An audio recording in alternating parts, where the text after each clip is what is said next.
ಚಿಕ್ಕ ಪುಟ್ಟ ರಾಜು ಅಂತ ಹೇಳಿ ದೂರವಾಣಿ ಸಂಪರ್ಕದಲ್ಲಿದ್ದಾರೆ. ಸರ್ ನಮಸ್ಕಾರ. ನಮಸ್ಕಾರ ಮೇಡಮ್. ಏನ್ ಸರ್ ನಿಮ್ಮ ಜಿಲ್ಲೆಯಲ್ಲಿ ನೀವಿರೋ ಭಾಗದಲ್ಲಿ ರೈತರು ಬರ ಬರ್ಲಿ ಅಂತ ಕಾಯ್ತಿದಾರಾ ಸರ್? ಮೇಡಮ್, ಬರ ಬರ್ಲಿ ಅನ್ನೋದಕ್ಕಿಂತ ಈಗ ಬರ ಬಂದಿದೆ ಮೇಡಮ್. ಬರಕ್ಕೆ ಸರಿಯಾದ ಒಂದು ವ್ಯವಸ್ಥೆ ಮಾಡ್ತಾ ಇಲ್ಲ ಮೇಡಮ್ ಈ ಸರ್ಕಾರ. ಆಮೇಲೆ ಈ ರೈತರಿಗೆ ನಾವು ಸಣ್ಣ ನೀರಾವರಿ ಅಂತ ಒಂದು ಇದು ಕೊಡ್ತಾ ಇದ್ದೀವಿ, ಸ್ಪ್ರಿಂಕ್ಲರ್ನ 1700 ರೂಪಾಯಿಗೆ ಹಿಂದೆ ಇದ್ದ ಸರ್ಕಾರ ಕೊಡ್ತೀವಿ, ಈಗ 4000 ಮಾಡಿದ್ದಾರೆ ಮೇಡಮ್. ಈಗ ಇನ್ನೊಂದ್ಸತಿ ಹೇಳಿ ಸರ್ ರೇಟನ್ನ, ಇನ್ನೊಂದ್ಸತಿ ಹೇಳಿ. 1750 ರೂಪಾಯಿ 20 ರೂಪಾಯಿ ಕಟ್ಸ್ಕೊಂಡು ಕೊಡ್ತಾ ಇದ್ರು ಮೇಡಮ್ ಸ್ಪ್ರಿಂಕ್ಲರ್ ಪೈಪ್ಗೆಲ್ಲ. ಈಗ 4000 ಮಾಡಿದ್ರೆ ಎಲ್ಲಿ ಮೇಡಮ್ ಈ ಸರ್ಕಾರ ನಮಗೆ ರೈತರಿಗೆ ಅನುದಾನ ಕೊಡ್ತಾ ಇರೋದು? ಏನು ಕೊಡ್ತಾ ಇಲ್ಲ ಮೇಡಮ್. 5 ಗ್ಯಾರಂಟಿ ಕೊಟ್ಟಿದಾರಂತಲ್ಲ ಸರ್, 2000 ರೂಪಾಯಿ free bus, free current, free ಅಕ್ಕಿ. ಮೇಡಮ್ ಈಗ ರೈತರಿಗೆ ಗ್ಯಾರಂಟಿ, ರೈತರಿಗೆ ಏನ್ ಕೊಟ್ಟಿದ್ದಾರೆ ಮೇಡಮ್? ರೈತರ ಜೊತೆ ಮಾತಾಡ್ಬೇಕಾರೆ ಯಾವೇ ಒಬ್ಬ ಸಚಿವರಾಗ್ಲಿ 10 ಬಾರಿ ಯೋಚನೆ ಮಾಡಿ ಮಾತಾಡ್ಬೇಕು ಮೇಡಮ್. ರೈತರು ಇವತ್ತು ಅನ್ನದಾತ, ದೇಶದ ಏನಿದೆ ಇವತ್ತು ದೇಶಕ್ಕೆ ಅನ್ನ ಕೊಡ್ತಾ ಇದ್ದವರು, ಆ ಅನ್ನ ಕೊಡ್ತಾ ಇರೋ ಅನ್ನದಾತ ರೈತ ಮೇಡಮ್. ರೈತರ ಬಗ್ಗೆ ಮಾತಾಡ್ಬೇಕಾದ್ರೆ ಯಾವುದೇ ಒಬ್ಬ ವ್ಯಕ್ತಿ ಆದ್ರೂ ಅವರು ನ್ಯಾಯಯುತವಾಗಿ ಮಾತಾಡ್ಬೇಕು ಮೇಡಮ್. ನಾಲಿಗೆ ಎಲ್ಲಾರ ನಾಲಿಗೆ ಮೂಳೆ ಇಲ್ಲ ಅಂತದಲ್ಲ, ನಾಲಿಗೆ ಮೂಳೆ ಇಲ್ಲ ಮೇಡಮ್ ಅವ್ರು ಮಾತಾಡಿರೋದು. ಇಲ್ಲ, ಅವ್ರು ಮಾತಾಡಿದಾಗ ಪುಟ್ಟರಾಜ್ ಅವರೇ, ಒಂದು ಸರ್ಕಾರ ಅದರ ಬಗ್ಗೆ ಗಮನ ಸೆಳೀತಾ ಈಗ ಟಿ ಜಾನ್ ಅಂತ ಒಬ್ಬರು ಸಚಿವರಿದ್ರು 2002-03ರಲ್ಲಿ. ಆಗ SM ಕೃಷ್ಣ ಮುಖ್ಯಮಂತ್ರಿ ಆಗಿದ್ದರು. ಒಂದು ಹೇಳಿಕೆಯನ್ನು ಕೊಡ್ತಾರೆ ಮಡಿಕೇರಿಯಲ್ಲಿ. ಅದು ಕೂಡ ಅಲ್ಲಿ ಗುಜರಾತ್ನಲ್ಲಿ ಭೂಕಂಪ ಬಂದಿದ್ದು ಯಾಕೆ ಅಂತಂದರೆ ಅದು ಜೀಸಸ್ನ ಶಾಪ ಅಂತ. ಅಷ್ಟೇ ಆ ಕ್ಷಣ ಸಂಜೆ ಒಳಗಾಗಿ ರಾಜೀನಾಮೆ ಪಡೆದಿದ್ರು SM ಕೃಷ್ಣ ಅವರು. ಆ ನೈತಿಕತೆ ಈಗಿನ ನಾಯಕರಿಗೆ ಎಲ್ಲಿದೆ? ಎಲ್ಲೋದ್ರು ಸಿದ್ದರಾಮಯ್ಯನವರು? ಯಾವುದರ ಬಗ್ಗೆ ಮಾತಾಡ್ತಾರೆ ಸಿದ್ದರಾಮಯ್ಯನವರು? DK ಶಿವಕುಮಾರ್ ಹತ್ರ ಮಾತಾಡಿದರೆ ಅದರ ಬಗ್ಗೆ ಮಾತಾಡ್ತಾನೆ ಇಲ್ಲ ಅವರು. ನೋ ರಿಯಾಕ್ಷನ್ ಆ ಕಡೆಯಿಂದ. ನಾಗಪ್ಪ ಗೌಡ್ರು ಮಂಡ್ಯದಿಂದ ಕರೆ ಮಾಡಿದ್ದಾರೆ. ಸರ್ ನಮಸ್ಕಾರ. ಸರ್ ನಮಸ್ತೆ ಮೇಡಮ್. ಹೇಳಿ ಸರ್. ನಾವೆಲ್ಲ ಓಟ್ ಹಾಕಿ ಗೆಲ್ಸಿದ್ವಿ, ಇದೀಗ ಅಧಿಕಾರದಲ್ಲಿ ಇದ್ದಾರೆ, ರೈತರು ಬರಕ್ ಕಾಯ್ತಾರಂತೆ, ಆತ್ಮಹತ್ಯೆ ಮಾಡ್ಕೊಳ್ಳೋದು ಪರಿಹಾರಕ್ಕೋಸ್ಕರ ಅಂತೆ. ಅಲ್ಲ ಮೇಡಮ್, ಈ ಸರ್ಕಾರ ಬದುಕಿದೆಯೋ ಸತ್ತಾಗಿದೆಯೋ ಅಂತಾನೆ ಗೊತ್ತಿಲ್ಲ ರೈತರ ಬಗ್ಗೆ. ಒಂದೇ ಒಂದು ಗ್ಯಾರಂಟಿ ರೈತರಿಗೆ ಕೊಟ್ಟಿಲ್ಲ. ನಾವು ಕಬ್ಬು ಬೆಳೆದು ನಾವು ಸಕ್ಕರೆ ಅಲ್ಲಿ ಫ್ಯಾಕ್ಟ್ರಿ ಹೊಡೆದ್ರೇನೆ ಅವ್ರು ಸಕ್ಕರೆ ಸಚಿವರಾಗಿರೋದು. ಅವರು ನಾವು ಹಾಕು ಭಿಕ್ಷೆಯಲ್ಲಿ ಜೀವನ ಮಾಡ್ತಾ ಇರೋರು. ಅವರಿಂದ ಏನು ಫ್ರೀ ಸಿಕ್ಕಿದೆ ಮೇಡಮ್ ನಮ್ಗೆ?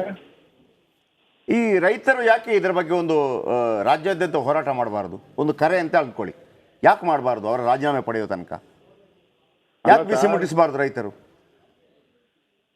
ಸರ್ ಹೇಳಿ. ರೈತರ ಹೋರಾಟಕ್ಕೆ ಈ ಸರ್ಕಾರ ಹತ್ತಿಕ್ತದೆ ಸರ್, ಸಿಕ್ಕಾಬಿಟ್ಟೆ. ನಾವು ಕಾವೇರಿ ಹೋರಾಟನ ತಿಂಗಳಗಟ್ಟಲೆ ಮಾಡಿದೀವಿ ಸರ್, ಯಾವುದೇ ಒಂಚೂರು ಗಣನೆ ತಗೊಳ್ಳಿಲ್ಲ ಇವರು. ನಾವೇ ಬೇಸರ ನಿಲ್ಸ್ಬಿಟ್ಟಿದೀವಿ ಪ್ರತಿಭಟನೆನ ಈ ಸರ್ಕಾರದ ವಿರುದ್ಧ ಮಾಡಿ ಸಾಕಾಗಿ. ನಾಗಪ್ಪ ಗೌಡ್ರೆ, ನಮ್ಮ ಓಟು ಇವ್ರ ಬಾಯಲ್ಲಿ ಬರ್ತಿರೋ ಮಾತು ಏನ್ ಹೇಳ್ತೀರಿ? ನಾವು ಹಾಕಿ ಓಟನ್ನ ಗೆಲ್ಲಿಸಿ ಕಳಿಸಿದ್ದೀವಿ, ಇವ್ರು ಆಡ್ತಿರೋ ಈ ಮಾತು ಶಿಕ್ಷೆ ಇಲ್ವಾ ಇವ್ರಿಗೆ ಅಂತ ಹೇಳಿ? ಶಿಕ್ಷೆ ದೇವ್ರು ಕೊಡ್ಬೇಕು ಮೇಡಮ್, ನಾವು ಕೊಡಕ್ ಆಗಲ್ಲ ಇವ್ರಿಗೆ, ಯಾಕೆಂದ್ರೆ ಇವರು ಅಧಿಕಾರದಲ್ಲಿ ಇದಾರಲ್ಲ. ರೈಟ್, ಧನ್ಯವಾದ ನಾಗಪ್ಪ ಗೌಡ್ರೆ ಮಾತನಾಡಿ. ಬಸವರಾಜಪ್ಪ ಅವರೇ, ಯಾಕೆ ರಾಜ್ಯಾದ್ಯಂತ ಒಂದು ಹೋರಾಟ ಹಮ್ಮಿಕೊಳ್ಬಾರ್ದು ಇದರ ಬಗ್ಗೆ? ರಾಜೀನಾಮೆ ನೀಡೋ ತನಕ ಯಾಕೆ ಸರ್ಕಾರಕ್ಕೆ ಬಿಸಿ ಮುಟ್ಟಿಸಬಾರ್ದು? ಹೋರಾಟ ಮಾಡ್ತೀವಿ. ಮೊನ್ನೆ 26, 27, 28 3 ದಿನ ಧರಣಿ ಮಾಡಿದ್ವಿ ಫ್ರೀಡಂ ಪಾರ್ಕ್ ಅಲ್ಲಿ. ಸರ್ಕಾರಕ್ಕೆ ಎಚ್ಚರಿಕೆ ಕೊಟ್ವಿ. ಮುಖ್ಯಮಂತ್ರಿ ಡೇಟ್ ಅನ್ನು ಕೂಡ ಕೊಟ್ರು. ಮತ್ತೆ ತಪ್ಪಿಸ್ಕೊಳ್ತಾ ಇದಾರೆ, ಮಾತುಕತೆ ತಪ್ಪಿಸ್ಕೊಳ್ತಾ ಇದಾರೆ. ಇವ್ರಿಗೆ ಏನಾಗಿದೆ ಅಂದ್ರೆ ನಾನು ಅವತ್ತೇ ಹೇಳಿದೆ ನನ್ನ ಭಾಷಣ ಮಾಡ್ತಾ, ಇವರು ಗ್ಯಾರಂಟಿ ಯೋಜನೆ ಒಳಗಡೆ ತೇಲಾಡ್ತಾ ಇದಾರೆ ಇವರು. ಇವತ್ತು ರೈತರು ಲೆಕ್ಕಕ್ಕಿಲ್ಲ, ಯಾರು ಲೆಕ್ಕಕ್ಕಿಲ್ಲ. ನಾವು ಗ್ಯಾರಂಟಿ ಕೊಟ್ಬಿಟ್ಟಿದೀವಿ, ನಮ್ಮನ್ನ ಎಲ್ಲಾ ಬೆಂಬಲಿಸ್ತಾರೆ ಜನ ಅಂತಕ್ಕಂಥದನ್ನ. ರೈತರು ವಿರೋಧ ಕಟ್ಕೊಂಡು ಯಾವ ಸರ್ಕಾರನು ಕೂಡ ಉಳಿದಿಲ್ಲ. ಇವರು ಬೇಜವಾಬ್ದಾರಿ ಹೇಳಿಕೆ, ಶಿವಾನಂದ ಪಾಟೀಲ್ರದು ಬೇಜವಾಬ್ದಾರಿ ಹೇಳಿಕೆ ಇದು. ಇವತ್ತು ಆತ್ಮಹತ್ಯೆ ಮಾಡ್ಕೊಂಡ್ರೆ 5 ಲಕ್ಷಕ್ಕೆ ಆತ್ಮಹತ್ಯೆ ಮಾಡ್ಕೊಂಡ್ರೆ ಹೇಳ್ತಾರೆ, ನಾವಿವತ್ತು ಬರಗಾಲದಲ್ಲಿ 50 ಲಕ್ಷ ದುಡ್ಡು ಕಲೆಕ್ಟ್ ಮಾಡಿ ಕೊಡ್ತೀವಿ. ಇವ್ರು ಆತ್ಮಹತ್ಯೆ ಮಾಡ್ಕೊಳ್ತಾರೆ. ಇವ್ರು ಪ್ರಶ್ನೆ ಮಾಡಿದ್ರೆ ನಾನು ಬೆಳಗ್ಗೆನೆ ಸ್ಟೇಟ್ಮೆಂಟ್ ಮಾಡಿದೀನಿ, 50 ಲಕ್ಷ ಕೊಡ್ತೀವಿ, ಇವ್ರು ಆತ್ಮಹತ್ಯೆ ಮಾಡ್ಕೊಳ್ತಾರೆ. ಇವ್ರು ರೈತರ, ಇವ್ರು ಯಾವತ್ತೂ ಕೂಡ ರೈತ ವಿರೋಧಿ ಧೋರಣೆಯಿಂದಲೇ ಬಂದಿರೋರು. ಅಚಾನಕ್ಕಾಗಿ ಇವ್ರು ಗೆದ್ದು ಬಂದಿದ್ದಾರೆ. ಒಂದೇ ಒಂದು ಕಾಲ್ ದಾವಣಗೆರೆಯಿಂದ ಕಾಲ್ ಮಾಡಿದ್ದಾರೆ. ಒಂದೇ ನಿಮಿಷ ಬಸವರಾಜಪ್ಪ ಸರ್, ನಮ್ಗೆ ಯಾರು ವಿರುದ್ಧವಾಗಿಯೋ, ಯಾವುದೋ ಸರ್ಕಾರದ ವಿರುದ್ಧವಾಗಿಯೋ, ಯಾವುದೋ ಪಕ್ಷದ ವಿರುದ್ಧವಾಗಿಯೋ ಯಾರನ್ನು ಎತ್ಕಟ್ಬೇಕು ಅನ್ನೋ ಉದ್ದೇಶ ಇಲ್ಲವೇ ಇಲ್ಲ. ರೈತರ ಪರವಾಗಿರ್ಬೇಕಾದವರು ರೈತರ ವಿರುದ್ಧವಾಗಿ ಅವರ ಘನತೆಗೆ ಧಕ್ಕೆ ಬರೋ ರೀತಿಯಲ್ಲಿ, ಅವರ ಪ್ರಾಣಕ್ಕೆ ಬೆಲೆ ಇಲ್ಲದೆ ಇರೋ ರೀತಿಯಲ್ಲಿ ಮಾತನಾಡಿದ ನಂತರದಲ್ಲಿ ಪ್ರಶ್ನೆ ಕೇಳಲೇಬೇಕಾದ ಜವಾಬ್ದಾರಿ ಮಾಧ್ಯಮವಾಗಿ ನಮ್ಮ ಮೇಲಿದೆ. ಅದು ಒಂದೇ ಕಾರಣಕ್ಕೆ ನಾವು ಕೇಳ್ತಾ ಇರೋದು. ರೈತರ ಪರವಾಗಿ ನಿಲ್ಲುವಂತ ಸಂದರ್ಭದಲ್ಲಿ ಯಾವುದೇ ಸರ್ಕಾರವನ್ನು ಎದುರಾಕೋಬೇಕು ಅಂದ್ರೆ ಎದುರಾಕೋತೀವಿ. ರೆಡಿ. ದಾವಣಗೆರೆಯಿಂದ ಚಂದ್ರಣ್ಣ ಅಂತ ಹೇಳಿ ಕರೆ ಮಾಡಿದ್ದಾರೆ. ನಮಸ್ಕಾರ ಚಂದ್ರಣ್ಣ ಅವರೇ. ನಮಸ್ತೆ ಮೇಡಮ್. ಚಂದ್ರಣ್ಣ ಅವರೇ ಹೇಳಿ, ಸಚಿವರಾಗಿ ಶಿವಪ್ರಕಾಶ್ ಸಾರಿ ಹೇಳಿ ಶಿವಾನಂದ ಪಾಟೀಲ್ರು ಮಾತನಾಡಿದ್ದು ಮೊದ್ಲೇ ಬರ್ಬಾರ್ದಾಗಿತ್ತು. ಈ ಸರ್ಕಾರ ಬಂದಿದೆ, ಏನು ಮಾಡಕ್ಕಾಗಲ್ಲ. ಮೊದಲು KEBಯಲ್ಲಿ 17,000 ಕಟ್ಟಿದ್ರೆ ಒಬ್ಬ ರೈತನಿಗೆ ಫ್ರೀಯಾಗಿ ಕರೆಂಟ್ ಕೊಡ್ತಾ ಇದ್ವಿ, TC ಎಲ್ಲ ಕೊಟ್ಟು. ಇವಾಗ 2.5 ಲಕ್ಷ ಬೇಕು.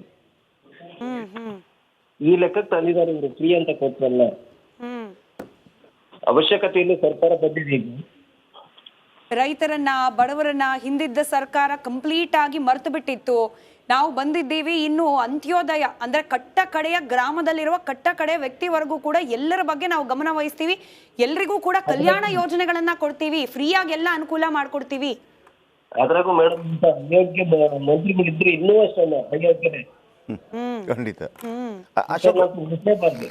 ಎಸ್, ಥ್ಯಾಂಕ್ ಯು ಚಂದ್ರಣ್ಣ ಅವರೇ.